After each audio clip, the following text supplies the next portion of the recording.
girls and boys, ladies and gentlemen, dogs, cats, budgies, fish, whoever we have in the room, hello. I'm going to be reading chapter 4 of our current book, and it's a very important chapter, which is why they've asked me to read it. So listen carefully.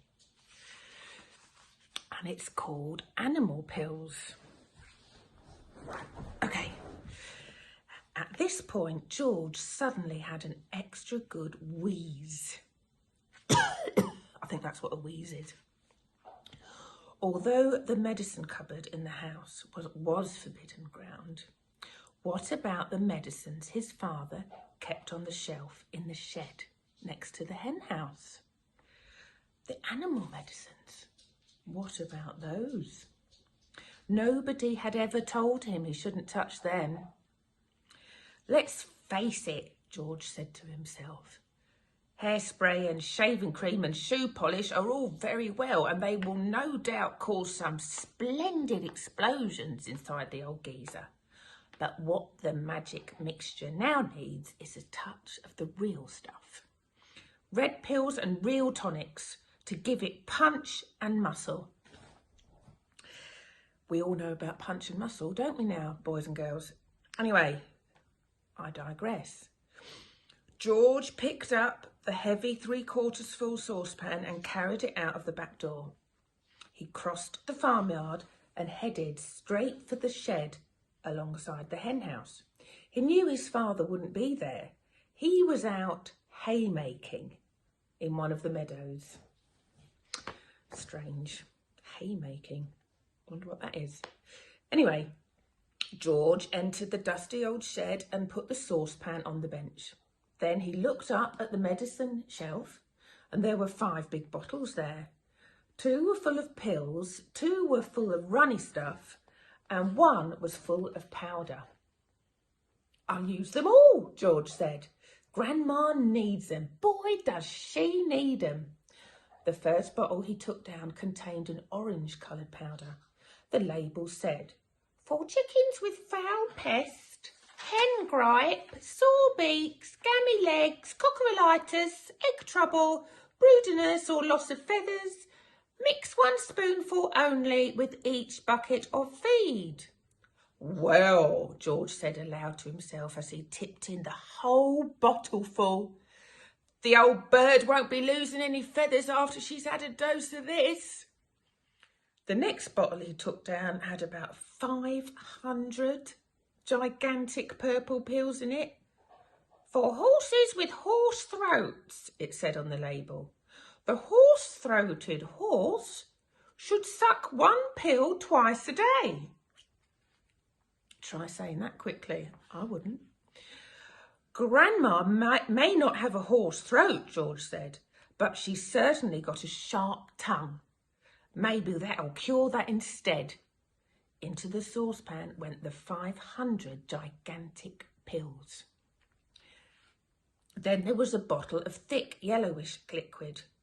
For cows, bulls and bullocks, the label said, will cure cowpox, cow mange, crumpled horns, bad breath in bulls, earache, toothache, headache, hoofache, tail-ache and sore udders. Do we know what udders are? Look it up. That grumpy old cow in the living room has every one of those rotten illnesses, George said. She'll need it all. With a slop and a gurgle, the yellow liquid splashed into the now nearly full saucepan. The next bottle contained a brilliant red liquid. Sheep dip, it said on the label. For sheep with sheep rot and for getting rid of ticks and fleas. Mix 1 spoonful in 1 gallon of water and slosh it over the sheep. Caution, do not make the mixture any stronger or the wool will fall out and the animal will be naked. By gum, said George, how I'd love to walk in and slosh it all over Grandma and watch the ticks and fleas go jumping off her. But I can't, I mustn't. So she'll have to drink it instead. He poured the bright red medicine into the saucepan.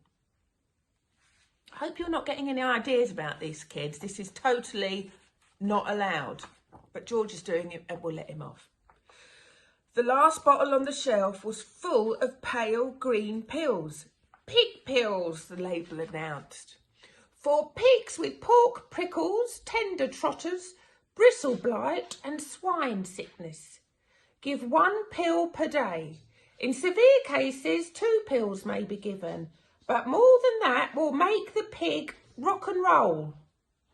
Just the stuff, said George, for that miserable old pig there in that house. She'll need a very big dose. He tipped all the green pills, hundreds and hundreds of them, into the saucepan. There was an old stick lying on the bench that had been used for stirring paint. George picked it up and started to stir his marvellous concoction. The mixture was as thick as cream, and as he stirred and stirred, many wonderful colours rose up from the depths and blended together.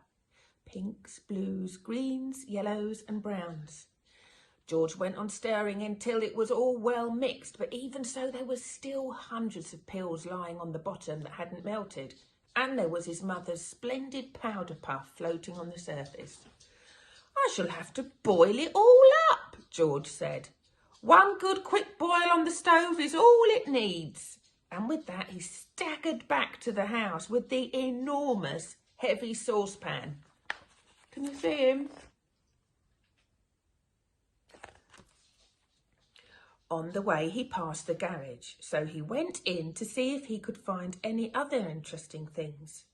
He added the following: 1/2 pint of engine oil to keep Grandma's engine going smoothly, some antifreeze to keep her radiator from freezing up in winter, a handful of grease to grease her creaking joints. Then back to the kitchen. And that's the end of my chapter, and now you know why they asked me to read it, because it was a very important chapter. I've loved reading it to you, and have a very lovely evening. Bye.